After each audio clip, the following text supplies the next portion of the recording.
Salve, salve família vascaína! Tô na área para mais um vídeo pós-jogo. Se você está chegando aqui pela primeira vez e não me conhece, muito prazer, meu nome é Eduardo. Peço que você se inscreva no canal nesse botãozinho vermelho aí abaixo escrito inscreva-se. Então dá uma clicadinha aí, isso ajuda o canal a crescer. Uma outra coisa que ajuda bastante também é você deixar seu like no vídeo. Isso ajuda a gente a divulgar nossos vídeos na plataforma do YouTube. Ative o sininho para toda vez que eu postar vídeo você receber as notificações e claro, compartilhe nas suas redes sociais, que isso é importante também, ajuda o canal. Termina o jogo. Vasco 0, Atlético Paranaense 2, mais uma derrota dentro de casa. Agora, se eu não me engano, são 6 jogos, são 5 jogos dentro de São Januário, com 5 derrotas, sem fazer um gol sequer, na pior campanha, né, do Vasco no Campeonato Brasileiro. Pois é, havia uma expectativa muito grande de a gente ver como que esse time se comportaria depois dessa parada aí, né, com a chegada do novo treinador, né, mudanças, né, queria implementar no modelo de jogo, não poderia implementar no elenco, porque para mudar o elenco tem que trazer reforços, que o Vasco está fechando aí com alguns nomes, né, surgiram diversos nomes ao longo dessas semanas aí, né, então estava uma expectativa muito grande, pelo menos da minha parte, de ver como que o time ia jogar contra o Atlético Paranaense. Então assim, houveram mudanças. Tá? As mudanças foram perceptíveis, na minha humilde opinião. O Vasco não fez um mau jogo, né? Fez até um jogo razoável, né? Um jogo de uma equipe que oferece resistência, né? Mas como a situação do Vasco é muito desesperadora e a gente está jogando praticamente na linha do erro zero, qualquer erro, né, que aconteça é fundamental, e foi o que aconteceu na minha visão. 2 falhas individuais do lateral direito Pumita permitiu com que saísse o contra-ataque, né, do Atlético Paranaense e, consequentemente, saíram 2 gols do Atlético Paranaense, um de pênalti, né, com 2 falhas individuais. Então, como que foi o jogo do Vasco, na minha visão? O primeiro começa com a escalação, né, ele entra com o Orelhano pela direita, Gabriel Peck pela esquerda e Figueiredo centralizado como centroavante, primeira vez que ele estava jogando nessa posição, né, na posição de origem dele, né? Veio para o meio-campo com 3 volantes, Medel centralizado, com Zé Gabriel pela esquerda e Jair pela direita, né? E na defesa, outra também surpresa, né? A entrada do Miranda, né? Junto com o Zé Vitor, e os 2 laterais, Puma e Piton.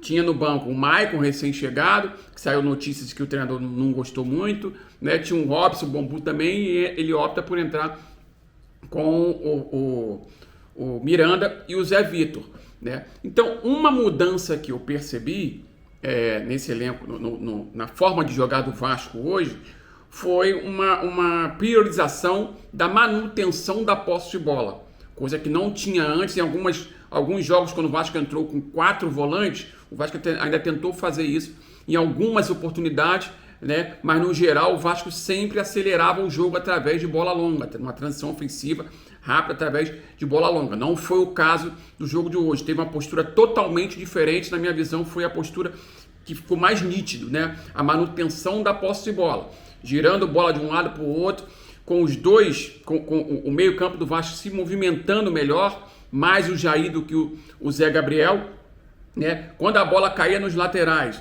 se não desse para dar o passe para frente, vertical, volta a bola para os zagueiros, né? E dos zagueiros para o goleiro, ou seja, sempre priorizando a manutenção de posse de bola, com a movimentação do Medel descendo para jogar entre os zagueiros e fazer a saída de 3 com o Jair e o Zé Gabriel se aproximando. Então o Vasco jogou mais próximo e equilibrou um pouquinho mais o seu sistema defensivo. Foi uma mudança que eu percebi. Uma outra mudança que eu percebi: o Vasco opta por dar a posse de bola para o adversário e baixar o seu bloco para o bloco intermediário, variando de acordo com o comportamento do adversário. Então o Vasco dava a posse de bola para o Atlético Paranaense, o Atlético Paranaense ficava trocando bola entre os zagueiros, né? E o Vasco marcando em bloco intermediário, sempre pressionando, né, quando o Atlético Paranaense chegava no meio de campo. Quando o Atlético Paranaense recuava a bola, o Vasco saía para pressionar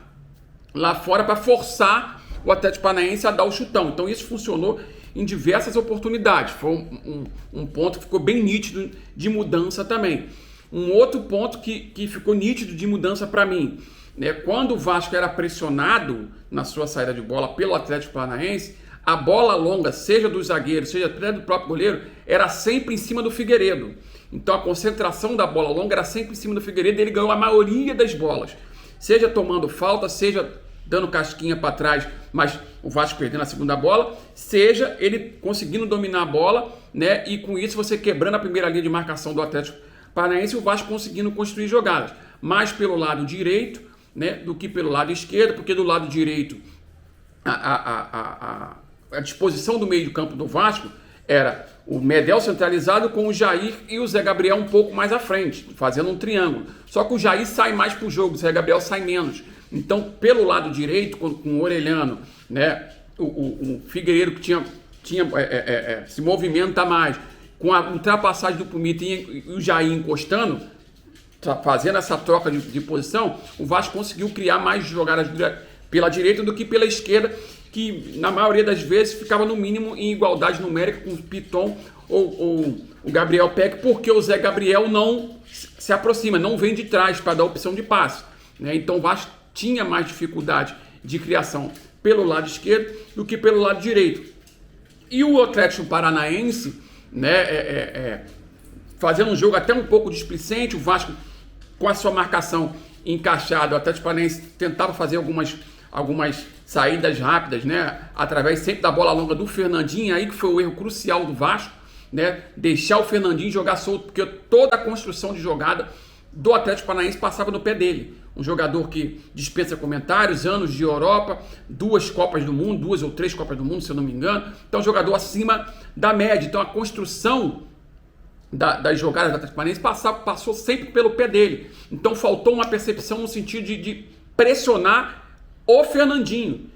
Talvez o Figueiredo pudesse fazer isso, mas tinha que ter alguém pressionando ele e deixar a construção para quem tem uma qualidade inferior. Não foi o caso, o Fernandinho jogou de forma soberana no meio campo, né? É um jogador, como eu falei para vocês, dispensa comentário, acelera quando tem que acelerar, né? Prende quando tem que prender, tem uma bola longa, tanto a bola longa quanto o passe, um índice de acerto altíssimo. Já tinha isso na Premier League, lá no Manchester City, imagina aqui no Campeonato Brasileiro. Então assim, e daí, em 2 lançamentos dele, saem os 2 gols do Atlético Paranaense. No primeiro gol, né, um erro absurdo pro Mita, né? Ele dá uma bola de primeira, de canhota, forçando para cima, uma bola forçada em cima do Figueiredo, né? O jogador do Atlético Paranaense se antecipa, consegue roubar a bola cai no pé do Fernandinho e o Fernandinho só levanta a cabeça e joga a bola onde? Justamente nas costas do Pumita, que poderia fazer uma jogada de segurança. Que jogada de segurança é essa? Gira o corpo e sai para a lateral e não bater de canhota para o meio a esmo, né? Colocando o outro jogador numa situação de costas, já não tem tanto físico assim, apesar de ter ganho a maioria das primeiras bolas, o Figueiredo, né? Mas não tem um físico tão avantajado assim. Então, em certos momentos, ele iria perder a bola, que é normal. E não tinha necessidade dessa bola na fogueira. Prende a bola, sai para a lateral. Até porque o jogador que poderia fazer a cobertura dele é justamente o Jair, que está jogando pela direita, que o Jair sai para o jogo. Sai para o jogo para se movimentar no espaço vazio, para dar opção de passe e, consequentemente, construir jogada. Então, ele dá uma bola na fogueira, a bola é roubada, o Fernandinho acelera o jogo justamente nas costas dele, né? E nos enrolados da jogada, sai o gol do Atlético Paranaense, né? Saindo o gol do Atlético Paranaense, o Vasco, mesmo assim, não se desequilibra na partida, continua com a mesma proposta de jogo, né?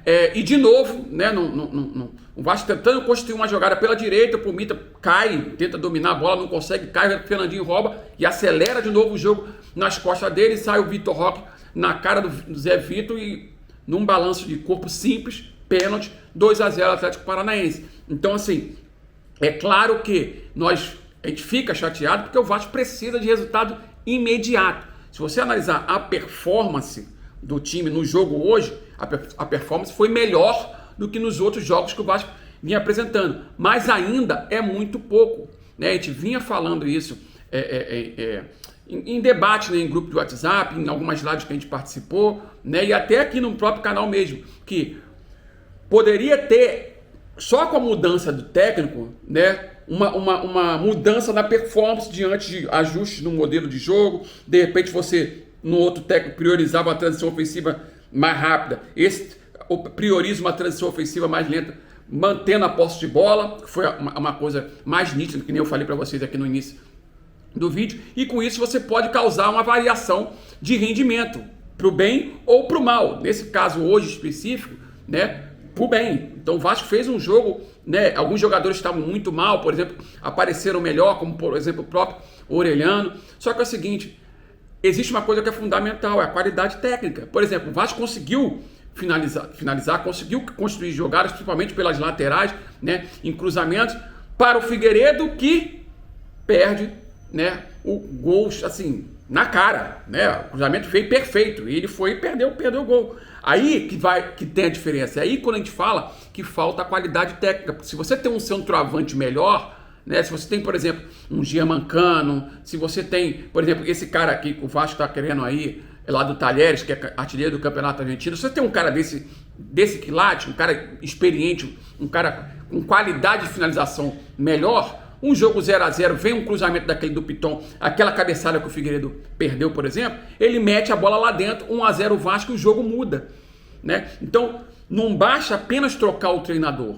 Houveram mudanças importantes na nossa leitura aqui, que proporcionaram uma melhora no rendimento, mas tecnicamente o time é frágil, né? Você percebe que você chega no terço final, na intermediária do adversário, as tomadas de decisão continuam sendo erradas, seja do Gabriel Peck, seja do próprio Orelhano, do próprio Figueiredo, né? Tem a deficiência de construção de jogada pela esquerda, porque o Zé Gabriel não se aproxima, aí ele saca o Zé Gabriel, entra com o Marlon Gomes, que é um jogador que se aproxima mais, se movimenta mais, um jogador que tem uma qualidade melhor, superior do que o Zé Gabriel, né, no terço final, mas é um jogador que não é cadenciador, que não é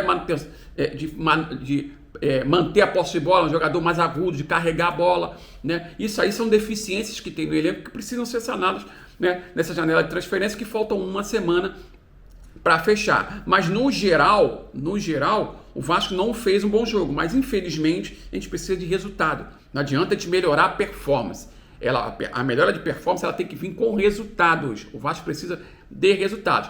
Lá no início do ano, no Campeonato Carioca, a gente conseguia resultados, às vezes as performances não estavam muito boas. Então, quando isso está descolado, a performance do resultado, a gente passa a contar com a sorte. O Vasco hoje melhorou um pouquinho a performance, mas por causa de erros individuais, claro, o time pressionado, né? Então, erros individuais tendem a acontecer com mais frequência. Foi o que aconteceu na minha visão, 2 erros do lateral direito, né, e sai num contra-ataque, 2 gols do Atlético Paranaense. Erro crasso do Vasco hoje foi deixar o Fernandinho livre para construir as jogadas do Atlético Paranaense, né? Aí foi o erro crasso, coletivo, talvez o treinador não tenha percebido isso, né, ou de repente percebeu e passou orientação para o jogador e não foi executado em campo. Isso aí a gente não tem como afirmar nada, né? Mas o Vasco não poderia deixar o Fernandinho, que era o homem da criação do Atlético Paranaense, jogar como quis, como jogou, né? Ele tentou, não só nos 2 gols que ele fez o lançamento longo, em diversas oportunidades ele tentou esse lançamento. Teve uma bola cruzada da direita para a esquerda, que ele pegou o Canóbio lá, livre, lá na ponta esquerda. Então ele já vinha tentando isso o jogo inteiro. Por quê? Porque estava livre, sem ser pressionado. E aí, né, não adianta você baixar o seu bloco para o bloco intermediário e quando o Atlético Paranaense tocar essa bola para trás, você sair para pressionar, sem pressionar o homem da construção das jogadas. Aí não adianta nada. E foi o que aconteceu, não adiantou. 2-0 Atlético Paranaense dentro de casa, né, mais uma derrota, e vai ficando muito difícil para o Vasco, ou pelo menos para nós torcedores, imaginarmos uma recuperação a ponto de o Vasco sair do rebaixamento. Mesmo com a chegada dos reforços, né? Mesmo com a melhora da performance, né? Mas diante de tudo que está se desenrolando, né? A diferença de pontuação, né? Enfim, a demora da chegada dos reforços, alguns reforços, né, são apostas, né? Apostas já foram feitas no início do ano. Alguns reforços são apostas, né? Diferente do Mendel. O Mendel não é aposta, é jogador consolidado. É isso que o Vasco precisava, né? Então que ele entrou hoje já como capitão, porque o Léo estava fora, né? E você percebe que a performance é totalmente diferente, né? A qualidade na saída de bola, marcação quando tem que marcar, bate quando tem que bater, pressiona, né? Então é totalmente diferente. O Vasco precisava, nesse momento, de jogador assim, jogador consolidado, não jogador aposta. Tá trazendo aí algumas apostas aí, enfim. Vamos ver no que vai dar, mas hoje, assim, é muito difícil nós torcedores imaginarmos que o Vasco vai conseguir se livrar desse rebaixamento. Vamos torcer, que é o que resta, né? A gente está de mãos atadas, é o que resta, é torcer para que esses reforços encaixem, né? E o Vasco consiga resultados positivos para pelo menos oferecer uma resistência na luta contra o rebaixamento, que até agora nem isso está oferecendo. O Vasco é o bônus do campeonato. Perde para todo mundo, infelizmente. Esse foi o nosso pós-jogo de hoje, espero que vocês tenham gostado. Se vocês gostaram, peço mais uma vez que se inscreva no canal, deixe seu like no vídeo, ative o sininho para toda vez que postar vídeo você receber as notificações. Um abraço e até o próximo vídeo. Valeu!